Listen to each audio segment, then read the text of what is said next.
Hi everyone, this is Rinsi from Groww Malayalam channel.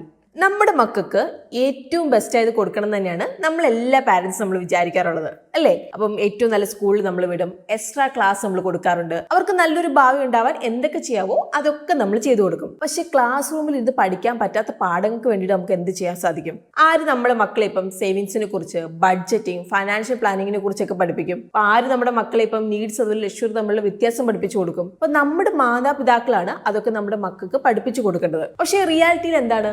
96% parents പറയുന്നത് അവരുടെ മക്കൾക്ക് എങ്ങനെ പണം മാനേജ് ചെയ്യണം എന്ന് അറിയില്ല എന്നാണ്. സോ അതുകൊണ്ട് തന്നെ ഇതിനെതിരെ നമ്മുടെ ഭാഗത്തുനിന്ന് ഒരു ആക്ഷൻ വരേണ്ട ഒരു സമയമാണ് ഇപ്പം. അതുകൊണ്ട് തന്നെ ഇന്നത്തെ വീഡിയോയിൽ നിങ്ങളുടെ മക്കളെ പണം സേവ് ചെയ്യാൻ പഠിപ്പിക്കേണ്ട 10 പാഠങ്ങളാവും നമ്മൾ കവർ ചെയ്യുന്നത്. സോ ഇന്ന് നമ്മൾ പറയുന്ന കാര്യങ്ങളൊക്കെ നിങ്ങൾ ഇന്ന് ചെയ്തു തുടങ്ങുകയാണെങ്കിൽ നിങ്ങളുടെ കുട്ടിയുടെ ഫൈനാൻഷ്യൽ ഫ്യൂച്ചറിൽ അതെന്തായാലും കുറേ മാറ്റങ്ങൾ എന്തായാലും കൊണ്ടുവരുന്നതായിരിക്കും. ബട്ട് വീഡിയോയിലേക്ക് പോകും മുമ്പ് നിങ്ങൾ നമ്മുടെ വീഡിയോ ഇഷ്ടമാവുകയാണെങ്കിൽ വീഡിയോ നിങ്ങൾ ലൈക്ക് ചെയ്യാൻ വേണ്ടി മറക്കരുത്. അതുപോലെ തന്നെ നിങ്ങളുടെ ഫ്രണ്ട്സ് ആൻഡ് ഫാമിലിയിലേക്ക് കൂടി നിങ്ങൾ ഈ വീഡിയോ ഷെയർ ചെയ്യാൻ വേണ്ടിയിട്ട് ശ്രദ്ധിക്കുക. So let's begin today's video.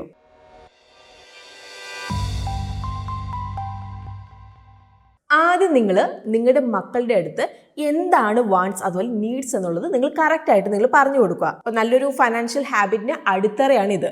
So എന്താണ് നീഡ്സ് എന്ന് പറഞ്ഞാൽ, അതായത് നമുക്ക് അത്യാവശ്യം വേണ്ട കാര്യങ്ങൾ ലൈക്ക് ഇപ്പം food, basic clothing, education, health care ഒക്കെയാണ് നമ്മുടെ നീഡ്സിൽ വരുന്നതാണ്. അപ്പം നിങ്ങളുടെ മക്കൾ അറിയണം ഇതാണ് ആദ്യം വരേണ്ട കാര്യങ്ങൾ എന്നുള്ളത്. ഇനി വാണ്ട്സ് എന്ന് പറഞ്ഞാൽ നെസസറി അല്ല, പക്ഷെ ഉണ്ടെങ്കിൽ കൊള്ളാം അങ്ങനത്തെ കാര്യങ്ങളാണ്. ലൈക്ക് ഇപ്പം ലേറ്റസ്റ്റ് ആയിട്ടുള്ള ടോയ്സ്, ചോക്ലേറ്റ്സ് ഒക്കെ. സോ ഇങ്ങനൊരു ഡിഫറൻസിയേഷൻ എന്തുകൊണ്ടാണ് ഇമ്പോർട്ടൻ്റ് എന്ന് പറയുന്നത്? അപ്പോൾ ഇങ്ങനൊരു വ്യത്യാസം നമ്മൾ മനസ്സിലാക്കിയാൽ തന്നെ നമുക്കൊരു ബഡ്ജറ്റ് ഉണ്ടാക്കാൻ വേണ്ടിയിട്ട് സാധിക്കും. അതുപോലെ തന്നെ കറക്റ്റ് രീതിയിൽ ചെലവാക്കുന്നത് എങ്ങനെയാണ് എന്നൊന്ന് നമുക്ക് തീരുമാനിക്കാൻ വേണ്ടിയിട്ട് സാധിക്കും. അപ്പം നിങ്ങളുടെ കുട്ടിക്ക് എന്താണ് ശരിക്കും വേണ്ടത് എന്നുള്ളത് മനസ്സിലാക്കിയിട്ടുണ്ടെങ്കിൽ ആ ആവശ്യത്തിന് വേണ്ടിയിട്ട് പണം എളുപ്പത്തിൽ മാറ്റിവെക്കാൻ വേണ്ടിയിട്ട് സാധിക്കും. അതുപോലെ തന്നെ ഒരുപാട് അങ്ങ് വാങ്ങിച്ചു കൂട്ടുന്നതൊക്കെ ഒഴിവാക്കാൻ വേണ്ടിയിട്ട് നമുക്ക് ഇതിലൂടെ സാധിക്കും. അപ്പം നിങ്ങളുടെ കുട്ടീനെ ഇത് മനസ്സിലാക്കി കൊടുക്കാൻ വേണ്ടി വീട്ടിൽ തന്നെ നിങ്ങൾക്ക് ചെറിയ ഗെയിംസ് ഒക്കെ വേണമെങ്കിൽ വെക്കാം. സപ്പോസ് നിങ്ങളിപ്പം നിങ്ങളുടെ കുട്ടിയെ ഒരു ഗ്രോസറി ഷോപ്പിൽ കൊണ്ടുപോവാണ്. അപ്പോൾ അവിടെ നിന്ന് കുട്ടി പെട്ടെന്ന് ഒരു ഫാൻസി ചോക്ലേറ്റ് കാണുവാണ്, അതുപോലെ തന്നെ ഒരു കൂട് ഗോതമ്പ് പൊടിയും കാണുവാണ്. സോ നിങ്ങളുടെ കുട്ടിയോട് ചോദിക്കാം ഇതിൽ ഏതാണ് നീഡ് അതുപോലെ തന്നെ ഏതാണ് വാണ്ട് എന്നുള്ളത്. അപ്പം അവർക്ക് മനസ്സിലാവും ആട്ടയാണ് നീഡായിട്ട് വരുന്ന കാര്യം, ചോക്ലേറ്റ് ബാർ ഒരു എക്സ്ട്രാ ഐറ്റം അല്ലേ എന്നുള്ളത് അവർക്ക് മനസ്സിലാവും.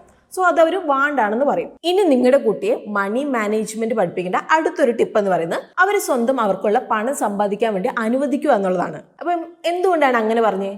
അപ്പോൾ അവർ സ്വന്തം പണം ഉണ്ടാക്കുമ്പോൾ അതിൽ ഹാർഡ് വർക്ക് എന്താണ് എന്നുള്ളത് അവർ പഠിക്കും. സോ അവർക്കൊരു റെസ്പോൺസിബിലിറ്റി ഒക്കെ വരും. അപ്പം പഠനങ്ങൾ പറയുന്നത് ഇന്ത്യയിൽ ഇപ്പോൾ ഒരു കുട്ടിക്ക് അവരുടെ അമ്മയുടെ കയ്യിൽ നിന്ന് ഒരു 1500 രൂപയും അച്ഛൻ്റെ കയ്യിൽ നിന്ന് 1100 രൂപയോളം അലവൻസ് ആയിട്ട് ലഭിക്കുന്നുണ്ടെന്നാണ്. ഒരു ഫൈനാൻഷ്യൽ സപ്പോർട്ട് കൊടുക്കുന്നത് നല്ലതാണ്. അപ്പോൾ അവർ സ്വന്തമായിട്ട് പണം ഉണ്ടാക്കുന്നതൊക്കെ തികച്ചും വ്യത്യസ്തമായ ഒരു സിറ്റുവേഷൻ തന്നെയാണ്. അപ്പോൾ ഓരോ ജോലികൾ നിങ്ങൾ കൊടുക്കുക, അതിപ്പം കംപ്ലീറ്റ് ആക്കിയിട്ടുണ്ടെങ്കിൽ ഇത്ര ഒരു പണം കൊടുക്കുക എന്നുള്ളത് നിങ്ങൾ പറയാം. ഇപ്പോൾ ഒരു എക്സാമ്പിൾ പറയുകയാണെങ്കിൽ നിങ്ങൾക്ക് ഇങ്ങനെ പറയാം, സ്വന്തം റൂം ക്ലീൻ ആക്കിയിട്ടുണ്ടെങ്കിൽ 100 രൂപ തരാമെന്ന് നിങ്ങൾ പറയാം. പാത്രങ്ങളൊക്കെ കഴുകി വെച്ചിട്ടുണ്ടെങ്കിൽ ഒരു 50 രൂപ തരാം എന്നുള്ളത് പറയാം. അപ്പോൾ ഇങ്ങനെ അവർ ചെയ്യുമ്പോൾ അവർക്ക് മനസ്സിലാവും പണം ഉണ്ടാക്കണമെങ്കിൽ എഫേർട്ട് ഇടണം എന്നുള്ളത് അവർക്ക് ചെറുപ്പത്തിൽ തന്നെ മനസ്സിലാവും. അപ്പം ഇങ്ങനെ മനസ്സിലായിട്ടുണ്ടെങ്കിൽ സൂക്ഷിച്ച് മാത്രമേ അവരത് ചിലവാക്കത്തുള്ളൂ. അപ്പോൾ ഇതുവഴി നമുക്ക് അവർക്ക് ബഡ്ജറ്റിങ്ങും സേവിങ്സ് ഒക്കെ നമുക്ക് പഠിപ്പിച്ചു കൊടുക്കാൻ വേണ്ടിയിട്ടും ഒരു അവസരമാണ് നമുക്ക് ലഭിക്കുന്നത് ഇവിടെ. അടുത്ത ടിപ്പ് സേവിങ് ഗോൾസ് സെറ്റ് ചെയ്യുക എന്നാണ്. അപ്പോൾ വെറുതെ നിങ്ങളുടെ കുട്ടിയോട് നിങ്ങൾ പറയുകയാണ് പണം സേവ് ആക്കുമെന്ന് പറഞ്ഞിട്ടുണ്ടെങ്കിൽ അത് ഒട്ടും ഇൻട്രസ്റ്റിംഗ് ആയിരിക്കില്ല, അതുപോലെ തന്നെ അത് പ്രാക്ടിക്കലും ആവില്ല. കാര്യം നിങ്ങൾ കുറച്ചും കൂടിയും ഇൻട്രസ്റ്റിംഗ് അതുപോലെ തന്നെ മോട്ടിവേറ്റിംഗ് ആക്കിയാൽ മാത്രമേ കാര്യങ്ങൾ നടക്കുള്ളൂ. സപ്പോസ് നിങ്ങളുടെ കുട്ടി ഇപ്പോൾ ഒരു പുതിയ ക്രിക്കറ്റ് ബാറ്റ് വാങ്ങണമെന്ന് വല്ലാതായിട്ട് ആഗ്രഹിക്കുകയാണ്. അപ്പോൾ 1000 രൂപയോളം വരെ വരും ഇതിന്. അപ്പം എല്ലാ ആഴ്ചയും 100 രൂപ അവർക്ക് അലവൻസ് ആയിട്ട് കിട്ടുന്നുണ്ടെങ്കിൽ നിങ്ങൾക്ക് അവരുടെ കൂടെ ഇരുന്ന് കണക്ക് കൂട്ടാം. എന്നിട്ട് അവർക്ക് നിങ്ങൾക്ക് പറഞ്ഞു കൊടുക്കാം നിന്റെ ക്രിക്കറ്റ് ബാറ്റ് നിങ്ങൾക്ക് വാങ്ങണമെങ്കിൽ നമുക്ക് 10 ആഴ്ച നമ്മൾ സേവ് ആക്കണം. അപ്പം അങ്ങനെയെങ്കിൽ നമുക്ക് 1000 രൂപ കിട്ടും, അതുകൊണ്ട് നമുക്ക് ബാറ്റ് വാങ്ങാലോ എന്നുള്ളത് നിങ്ങൾ പറഞ്ഞു കൊടുക്കാം. അപ്പം ഇങ്ങനെ നിങ്ങൾ പറഞ്ഞു കൊടുക്കുമ്പോൾ അവർക്ക് അവരുടെ ഫൈനാൻഷ്യൽ ഗോൾസ് ഒക്കെ നേടിയെടുക്കാനുള്ള ഒരു ഡിസിപ്ലിൻ ലൈഫിൽ വരും. അപ്പം സേവിങ്സ് എന്ന കോൺസെപ്റ്റ് അവർക്ക് മനസ്സിലാവാൻ വേണ്ടിയിട്ടും തുടങ്ങും. അപ്പോൾ ഒരു സേവിങ് ഗോൾ ഉണ്ടെങ്കിൽ നമുക്ക് നമ്മുടെ കുട്ടിയെ ഒരു ഫോക്കസ് ആയ പാതയിൽ കൂടെ നമുക്ക് പോകാൻ വേണ്ടിയിട്ട് സാധിക്കും. അപ്പോൾ എന്തിനു വേണ്ടിയാണ് നിങ്ങൾ സേവ് ചെയ്യുന്നത് എന്നുള്ളത് നിങ്ങൾക്ക് കറക്റ്റ് അറിയാമെങ്കിൽ നിങ്ങൾക്ക് അതനുസരിച്ച് പ്ലാൻ ചെയ്യാൻ വേണ്ടിയിട്ട് സാധിക്കും. അതുപോലെ തന്നെ സേവ് ആക്കാൻ വേണ്ടി നിങ്ങൾക്ക് ഒരു മോട്ടിവേഷനും ലഭിക്കും. അടുത്തത് നമ്മൾ സേവ് ചെയ്യണം എന്നൊക്കെ നമ്മൾ പഠിപ്പിച്ചു കൊടുത്തു. അത് മാത്രമല്ല വേണ്ടത്, എവിടെ സേവ് ആക്കണം എന്നുള്ളതും കൂടി നമ്മൾ പറഞ്ഞു കൊടുക്കണം. അങ്ങനെയെങ്കിൽ സേവിങ് എന്ന കോൺസെപ്റ്റ് ആക്ഷനബിൾ ആക്കാൻ വേണ്ടിയിട്ട് നമുക്ക് സാധിക്കും. ഇപ്പോൾ ചെറിയ കുട്ടികളൊക്കെ ആണെങ്കിൽ നമുക്കൊരു കുടുക്കിയൊക്കെ കൊടുക്കാം. സോ ബേസിക് സേവിങ്സിനെ കുറിച്ച് അവർക്ക് ഇതിലൂടെ പഠിക്കാൻ വേണ്ടിയിട്ട് സാധിക്കും. ഇനി കുട്ടി വളർന്നു വരുമ്പോൾ ബാങ്കിൽ ഒരു ചിൽഡ്രൻസ് സേവിങ്സ് അക്കൗണ്ട് ഓപ്പൺ ആക്കി കൊടുക്കാം നമുക്ക്. അപ്പം ഇന്ന് ഈ കാലത്ത് കുട്ടികൾക്കായിട്ടുള്ള സ്പെഷ്യൽ ഡെബിറ്റ് കാർഡ്സ് ഒക്കെ ഉണ്ട്, like IDBI bank kids debit card, അല്ലെങ്കിൽ smart card like farm card and pencil card ഒക്കെ. അപ്പം ഇതിൽ പാരന്റ്സിന് ഒരു ലിമിറ്റ് വരെ പണം ഇടാൻ വേണ്ടിയിട്ട് സാധിക്കും. അപ്പോൾ കുട്ടികളുടെ ബാങ്ക് സ്മാർട്ട് കാർഡ് അക്കൗണ്ടിൽ അല്ലെങ്കിൽ ഡെബിറ്റ് കാർഡ് എന്നിവയുമായിട്ട് ബന്ധിപ്പിച്ചിട്ടുള്ള ഒരു ആപ്പ് ഉപയോഗിക്കുമ്പോൾ ഈ ഒരു പ്രോസസ്സ് സിമ്പിൾ ആവും. ചെലവുകളൊക്കെ എഴുതി സൂക്ഷിക്കുന്നത് നമുക്ക് ഫൈനാൻസ് കുറച്ചും കൂടി റിയൽ ആയിട്ട് തോന്നിപ്പിക്കും. ഇപ്പോൾ ഒരു എക്സാമ്പിൾ പറയാം. നിങ്ങളുടെ കുട്ടിക്ക് ഒരു 800 രൂപ വില വരുന്ന ഒരു ടോയ് കാർ വാങ്ങണമെന്നുണ്ട്. അപ്പോൾ എല്ലാ ആഴ്ചയും 200 രൂപ വെച്ച് അലവൻസ് കിട്ടുന്നുണ്ട്. ഇപ്പോൾ അവർ എല്ലാ ചെലവുകളും ഇങ്ങനെ നോട്ട് ഡൗൺ ചെയ്യുന്നുണ്ട്. ലൈക്ക് ഇപ്പം 50 രൂപ ചോക്ലേറ്റിന്, 100 രൂപ കോമിക് ബുക്കിന്, അങ്ങനെ അവർ നോട്ട് ചെയ്ത് പോകുന്നുണ്ട്. അപ്പോൾ ഇങ്ങനെ അവർ നോട്ട് ചെയ്ത് പോകുമ്പം അവർക്ക് മനസ്സിലാവും ഈ ചെലവുകൾ കാരണം അവർ 800 രൂപയുടെ ടോയ് കാർ വാങ്ങണമെന്നുള്ള ലക്ഷ്യം ഡിലേ ആയിക്കൊണ്ടിരിക്കുകയാണ് എന്നുള്ളത് അവർക്ക് മനസ്സിലാവും. അപ്പോൾ ഓരോ ആഴ്ച ഇങ്ങനെ ലിസ്റ്റ് എടുത്ത് അവർ നോക്കുമ്പോൾ അവർക്കത് മനസ്സിലാകാൻ വേണ്ടിയിട്ട് സാധിക്കും. സോ ഇവിടുന്ന് അവർ റീതിങ്ക് ചെയ്യും, എനിക്ക് കാറ് വാങ്ങാനുള്ളതാണ്, സോ സൂക്ഷിച്ച് ചിലവാക്കണമല്ലോ, അല്ലെങ്കിൽ കാറ് കിട്ടാൻ എനിക്ക് ലേറ്റ് ആവില്ലേ എന്നുള്ളത് അവർക്ക് മനസ്സിലാവും. ഇനി അടുത്തത് നമ്മുടെ കുട്ടിയുടെ സേവ് ചെയ്യണം എന്നുള്ള ആഗ്രഹത്തെ നമ്മളൊന്ന് പുഷ് ചെയ്യാൻ വേണ്ടിയിട്ട് നമുക്ക് സഹായിക്കാവുന്ന ഒന്നാണ് സേവിങ്സ് ഇൻസെൻറ്റീവ്സ് ഓഫർ ചെയ്യുന്നത്. അപ്പം ഇതുകൊണ്ട് ഞാൻ എന്താണ് ഉദ്ദേശിച്ചതെന്ന് നിങ്ങൾക്ക് മനസ്സിലായോ? അതായത് കൂടുതൽ സേവ് ചെയ്യുമ്പോൾ അവർക്കൊരു റിവാർഡ് നിങ്ങൾ കൊടുക്കുക. അപ്പം അതൊരു എക്സ്ട്രാ പുഷ് ആവും. അപ്പോൾ നിങ്ങളുടെ എംപ്ലോയി പ്രൊവിഡൻറ്റ് ഫണ്ടിലേക്ക് വെച്ച് നിങ്ങളൊന്ന് ആലോചിച്ച് നോക്കിക്കേ. അപ്പോൾ ഇവിടെ നിങ്ങളുടെ റിട്ടയർമെൻറ്റ് ഫണ്ടിലേക്ക് നിങ്ങളും നിങ്ങളുടെ എംപ്ലോയറും കോൺട്രിബ്യൂട്ട് ചെയ്യുന്നുണ്ട്. അപ്പോൾ രണ്ടുപേരും ഒന്നിച്ച് കോൺട്രിബ്യൂട്ട് ചെയ്യുന്നുണ്ട്. അവസാനം നിങ്ങൾക്ക് നല്ലൊരു തുക എത്താൻ വേണ്ടിയിട്ട് അത് സഹായിക്കുന്നില്ലേ? അപ്പം നിങ്ങളുടെ കുട്ടിക്ക് വേണ്ടിയിട്ടും നിങ്ങൾ ചെയ്യണം. സപ്പോസ് നിങ്ങളുടെ കുട്ടിക്ക് ഇപ്പോൾ ഒരു ഗ്രാഫിക് ഡിസൈനിലേക്ക് നല്ല താല്പര്യമുണ്ട്. അപ്പോൾ അവർക്കൊരു 25,000 രൂപ വിലയുള്ള ഒരു ടാബ്ലറ്റ് വാങ്ങണമെന്ന് ആഗ്രഹമുണ്ട്. അപ്പോൾ ഇവിടെ നിങ്ങൾക്ക് 50% കോൺട്രിബ്യൂട്ട് ചെയ്യാം. അതായത് അവർ 1000 രൂപയ്ക്ക്, അതായത് ഓരോ 1000 രൂപയ്ക്ക് 500 രൂപ നിങ്ങൾക്ക് ആഡ് ചെയ്യാം. സോ നിങ്ങൾ രണ്ടുപേരും കൂടി ഒന്നിച്ച് ആ ഒരു ടാബ്ലറ്റ് വാങ്ങുക എന്ന ലക്ഷ്യം നിങ്ങൾ നേടിയെടുക്കുകയാണ്.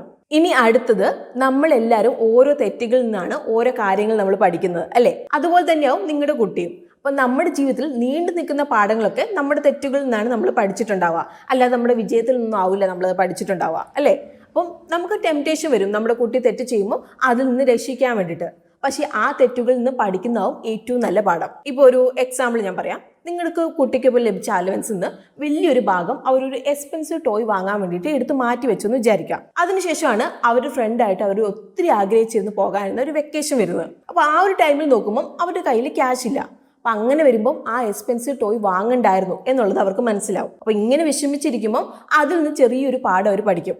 അതായത് ചിന്തിച്ചിട്ട് സ്പെൻഡ് ചെയ്യണം, ഞാൻ കുറച്ചും കൂടിയൊക്കെ പ്ലാൻ ചെയ്യണം എന്നുള്ളതൊക്കെ അവർക്ക് മനസ്സിലാവും. അപ്പോൾ നമ്മളിതൊക്കെ ജസ്റ്റ് പറഞ്ഞു കൊടുത്തിട്ടുണ്ടെങ്കിൽ അവർക്കത് ഒരിക്കലും ഓർത്തിരിക്കാൻ വേണ്ടിയിട്ട് സാധിക്കില്ല. ഇങ്ങനെ വരുമ്പോഴായിരിക്കും അവരത് കുറച്ചും കൂടി അവരുടെ മനസ്സിലത് ഓർത്തിരിക്കുന്നത്. ഇനി അടുത്തത്, നിങ്ങളുടെ കുട്ടിയുടെ ഒരു ക്രെഡിറ്റർ ആയിട്ട് നിങ്ങൾ മാറണം. അതായത് അവർക്ക് പണം വേണമെങ്കിൽ നിങ്ങളുടെ അടുത്ത് കടം വാങ്ങാം. ഇതുവഴി ഇപ്പോൾ കടം എടുത്താലുള്ള ബുദ്ധിമുട്ടുകൾ എന്തൊക്കെയാണ് എന്നുള്ളതൊക്കെ അവർക്ക് മനസ്സിലാവും. അപ്പോൾ ഇതിൽ നിന്ന് അവർക്ക് മനസ്സിലാവും കയ്യിലുള്ളതിലും കൂടുതൽ ചിലവാക്കിയാൽ അതൊക്കെ പിന്നീട് ബുദ്ധിമുട്ടാണ്, ഒരു അഡീഷണൽ ബേർഡൻ ആണ് എന്നുള്ളത്, നെയിംലി ഇൻട്രസ്റ്റ് എന്നുള്ളത് അവർക്ക് മനസ്സിലാവും. ഞാനൊരു എക്സാമ്പിൾ പറയാം. ഇപ്പം നിങ്ങളുടെ കുട്ടിക്ക് 15,000 രൂപ വിലയുള്ള സ്മാർട്ട് ഫോൺ വാങ്ങണം. പക്ഷേ 7,000 രൂപ അവൻ്റെ കയ്യിലുള്ളൂ. അപ്പോൾ ഇവിടെ നിങ്ങൾക്ക് ബാക്കി 8,000 രൂപ കടം കൊടുക്കാം, ബട്ട് 10% ഇൻട്രസ്റ്റ് റേറ്റ് വെച്ചിട്ട്. സോ അവരവരുടെ മന്ത്ലി അലവൻസിൽ നിന്ന് റീപേ ചെയ്തുകൊണ്ടിരിക്കും. അപ്പോൾ നിങ്ങൾ അവർക്ക് പറഞ്ഞു കൊടുക്കുക ഇൻട്രസ്റ്റ് കൂടി വരുമ്പോൾ ഫോണിൻ്റെ വില 15,000 അല്ല 16,800 രൂപ ആകുമെന്നുള്ളത്. അപ്പോൾ ഇതിൽ നിന്ന് അവർക്ക് മനസ്സിലാവും പെട്ടെന്ന് കിട്ടാനുള്ള ആഗ്രഹത്തെ ഞാൻ എക്സ്ട്രാ കോസ്റ്റ് കൊടുക്കണമല്ലോ എന്നുള്ളൊരു കാര്യം അവർക്ക് കത്തും. സോ അവരാലോചിക്കും കുറച്ചും കൂടി വെയിറ്റ് ചെയ്ത് സേവ് ചെയ്യുന്നല്ലേ നല്ലതെന്ന്. അപ്പോൾ ഇതുവഴി അവരുടെ ഇൻട്രസ്റ്റ് റേറ്റിനെ പറ്റിയും ലോണിനെ കുറിച്ച് മാത്രമല്ല അവർ പഠിക്കുന്നത്. നമ്മുടെ ലൈഫിൽ ഒരു ഫൈനാൻഷ്യൽ ഡിസിഷൻ എടുക്കുമ്പോൾ ഉള്ള പ്ലാനിങ്, അതുപോലെ തന്നെ ക്ഷമയൊക്കെ ഈ ഒരു ഫാക്ടർ എത്രത്തോളം ഇമ്പോർട്ടൻ്റ് ആണ് എന്നുള്ളതൊക്കെ അവർക്ക് മനസ്സിലാവാൻ വേണ്ടിയിട്ട് തുടങ്ങും. ഇനി അടുത്തത്, നിങ്ങൾ പണത്തിനെ കുറിച്ച് സംസാരിക്കുക. അപ്പോൾ നിങ്ങളുടെ കുട്ടിയുടെ ഫൈനാൻഷ്യൽ എഡ്യൂക്കേഷനിൽ ഏറ്റവും പ്രധാനപ്പെട്ടത് പണത്തിനെ കുറിച്ച് സംസാരിക്കുന്നതാണ്. അപ്പോൾ അതൊരു വൺ ടൈം ഡിസ്കഷൻ അല്ലാതെ അതൊരു ഓൺഗോയിങ് ടോപ്പിക് ആയിരിക്കണം നിങ്ങളുടെ വീട്ടിൽ. അപ്പോൾ അത് വേണമെങ്കിൽ എല്ലാ ആഴ്ചയും നിങ്ങൾക്ക് പണത്തിനെ കുറിച്ച് വേണമെങ്കിൽ നിങ്ങൾക്ക് സംസാരിക്കുന്നത് മുതൽ ജസ്റ്റ് സേവിങ്സ് എന്ന ടോപ്പിക്ക് എപ്പോഴൊക്കെ നാച്ചുറലി വരുന്നോ അപ്പോഴൊക്കെ നിങ്ങൾക്ക് ഇതിനെക്കുറിച്ച് വീട്ടിൽ ചർച്ച ചെയ്യാവുന്നതാണ്. അപ്പോൾ നമ്മുടെ വീട്ടിൽ ഒരു നോർമൽ ടോക്ക് ആയിട്ട് ഇത് മാറുമ്പോൾ കുട്ടിക്ക് ഓരോ ഡൗട്ട് ചോദിക്കാനൊക്കെ കംഫർട്ടബിൾ ആയിരിക്കും. അതുപോലെ തന്നെ നിങ്ങളുടെ അടുത്തായിരിക്കും അവരൊരു അഡ്വൈസിനായിട്ട് എപ്പോഴും വരുന്നത്. ഇപ്പോൾ ഒരു എക്സാമ്പിൾ പറയുകയാണെങ്കിൽ, നിങ്ങളിപ്പോൾ ഒരു ഗ്രോസറി ഷോപ്പിങ്ങിന് പോകുമ്പോൾ നിങ്ങൾക്ക് ബഡ്ജറ്റിനെ കുറിച്ച് നിങ്ങൾക്ക് അവരോട് സംസാരിക്കാം. അപ്പോൾ നമ്മൾ നമ്മുടെ ഷോപ്പിംഗ് ലിസ്റ്റിൽ സ്റ്റിക്ക് ഓൺ ചെയ്യേണ്ടത് ഇമ്പോർട്ടൻ്റ് ആണ് എന്നുള്ളതൊക്കെ നമുക്ക് പറഞ്ഞു കൊടുക്കാൻ വേണ്ടിയിട്ട് സാധിക്കും. അപ്പോൾ ഇങ്ങനെ നമ്മൾ കാഷ്വലായിട്ട് കാര്യങ്ങൾ നമ്മൾ പറയുമ്പോൾ അവർക്ക് റിയൽ ലൈഫ് സിറ്റുവേഷൻ വെച്ച് കാര്യങ്ങളൊക്കെ നോക്കി കാണാൻ വേണ്ടിയിട്ടും സാധിക്കും. അപ്പൊ അതിലൂടെ മണി മാനേജ്മെന്റ് ഇമ്പോർട്ടൻസ് എന്താണ് എന്നുള്ളതൊക്കെ അവർക്ക് മനസ്സിലാകാൻ വേണ്ടിയിട്ട് തുടങ്ങും. ഇനി അവസാനത്തെ ടിപ്പ് എന്ന് പറയുന്നത് നമ്മൾ അവർക്ക് നല്ലൊരു എക്സാമ്പിൾ ആയിട്ട് മാറും എന്നാണ്. അപ്പൊ ഇത് തന്നെയാണ് ഏറ്റവും നല്ലൊരു ടിപ്പ്. അപ്പോൾ കുട്ടികൾ എപ്പോഴും മാതാപിതാക്കളെ കണ്ടിട്ടാണ് പഠിക്കുന്നത്. സോ ഫൈനാൻഷ്യൽ ഹാബിറ്റിലേക്ക് വരുമ്പോഴും നിങ്ങളുടെ സ്വഭാവമൊക്കെ അവരെ ഇൻഫ്ലുവൻസ് ചെയ്യും. പക്ഷെ ഇവിടെ സങ്കടകരമായ ഒരു സത്യം എന്ന് പറയുന്നത്, ഒരു സർവേ പറയുന്നത് 75% ഇന്ത്യൻസിനും ഒരു എമർജൻസി ഫണ്ട് ഇല്ല എന്നതാണ്. അപ്പൊ അതുകൊണ്ട് തന്നെ പെട്ടെന്ന് ഇപ്പോൾ ഒരു ജോലി പോയിട്ടുണ്ടെങ്കിൽ അവരുടെ EMI ഒക്കെ തെറ്റും. സോ നിങ്ങളുടെ കുട്ടി സേവ് ചെയ്യണം എന്ന് നിങ്ങൾ ആഗ്രഹിക്കുന്നുണ്ടെങ്കിൽ നിങ്ങൾ ആദ്യമേ അവർക്ക് അത് കാണിച്ചു കൊടുക്കണം. സോ ഇന്ന് നമ്മൾ നിങ്ങളോട് 10 ടിപ്സ് ആണ് ഷെയർ ചെയ്തത്. അപ്പോൾ ഫൈനാൻഷ്യൽ ലിറ്ററസി എന്ന് പറയുന്ന ഒരു സ്കില്ലൊന്നല്ല, അതൊരു ലൈഫ് ലെസൺ ആണ്. അപ്പോൾ നമ്മൾ നമ്മുടെ മക്കളെ പല വാല്യൂസ് പഠിപ്പിക്കാറില്ലേ, ലൈക്ക് ഇപ്പോൾ റെസ്പോൺസിബിലിറ്റി, ഡിസിപ്ലിൻ, പ്ലാനിങ് ഒക്കെ. അതവർ പണം സേവ് ചെയ്യാൻ മാത്രമല്ല സഹായിക്കുന്നത്, അവരുടെ ജീവിതത്തിലെ എല്ലാ മേഖലയിലും വിജയം കൈവരിക്കാനും അത് സഹായിക്കും. സോ ഇന്നത്തെ ടിപ്സ് ഒക്കെ നിങ്ങൾക്ക് യൂസ്ഫുൾ ആയിട്ടുണ്ടാവും തന്നെയാണ് വിചാരിക്കുന്നത്. ഉണ്ടെങ്കിൽ നിങ്ങളത് പറയണം. അപ്പോൾ നിങ്ങൾക്ക് കമൻസിൽ അത് മെൻഷൻ ചെയ്യാവുന്നതാണ്. അപ്പം വീഡിയോ നിങ്ങൾക്ക് ഇഷ്ടമായിട്ടുണ്ടെങ്കിൽ വീഡിയോ ലൈക്ക് ചെയ്യുക. സോ നിങ്ങൾക്ക് ഈ വീഡിയോ യൂസ്ഫുൾ ആയിട്ടെന്ന് തോന്നിയിട്ടുണ്ടെങ്കിൽ നിങ്ങളുടെ ഫ്രണ്ട്സ് ആൻഡ് ഫാമിലിയിലേക്കും കൂടി നിങ്ങൾ ഷെയർ ചെയ്യാം. സോ നമുക്ക് ഇതുപോലുള്ള കൂടുതൽ ഇൻഫോർമേറ്റീവ് വീഡിയോസ് ആയിട്ട് നമുക്ക് വീണ്ടും കാണാം. അതുവരെ take care, happy investing and bye from Rincy.